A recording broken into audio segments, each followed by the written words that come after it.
Hello and welcome to today's session on organization theories, specially tailored for learners of organizational behavior and professionals in agricultural extension education. I'm Dr. Mary N. Odio from Nagaland University, and I'll be walking you through the evolution and application of organization theories with special relevance to agriculture, rural development, and cooperative institutions. Organization theories help us understand how organizations function, evolve, and adapt to their environments. Over time, three major approaches have emerged: the classical, neoclassical, and modern theories. In this session, we'll trace the timeline of these theories and understand how they influence practice, especially in the context of agricultural institutions. Let's start with the classical organization theory. This theory emerged during the Industrial Revolution when the focus was on maximizing productivity and efficiency. Organizations were viewed like machines with strict hierarchies, division of labor, and clear structures. Some key thinkers of this theory were Frederick Taylor. He was known for scientific management. Max Weber, who introduced the concept of bureaucracy, and Henry Fayol, who developed administrative principles. These ideas were particularly useful in formal institutions like government departments, banks, and public services, where efficiency and control were key. Next came the neoclassical organization theory, which marked a shift from structure to people. It emphasized morale and motivation, leadership and communication, group behavior, and human relationships. This approach was inspired by the famous Hawthorne studies, which revealed that productivity increases when workers feel valued and involved. In today's agricultural world, this theory helps us understand the performance of farmer-producer organizations, self-help groups, and non-governmental organizations where interpersonal relationships and group dynamics are crucial.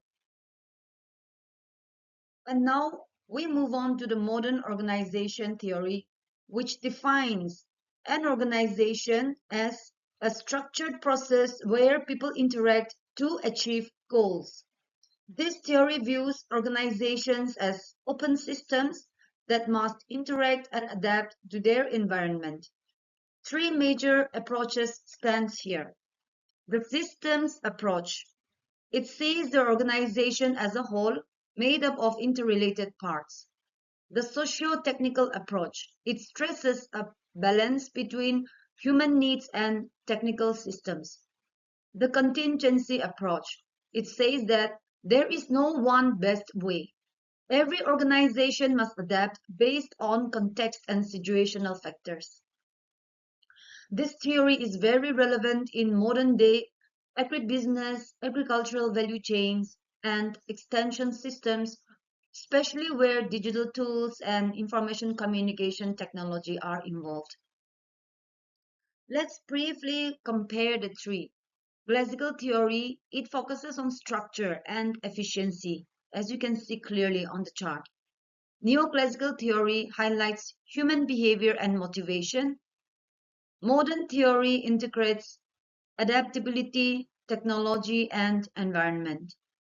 And together, they provide a complete picture of how organizations work, past, present, and future. It connects them all.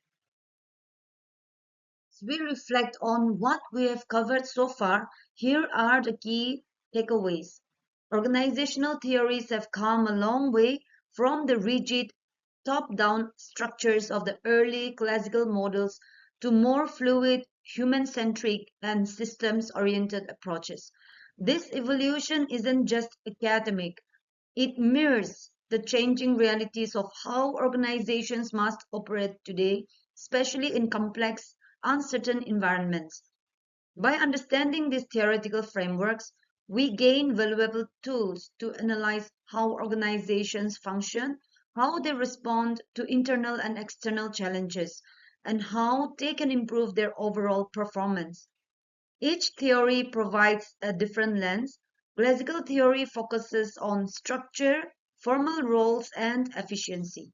The neoclassical perspective adds a human dimension, highlighting motivation, informal relationships, and group behavior. Finally, modern theory brings in adaptability and system level thinking, which is essential for today's interconnected world.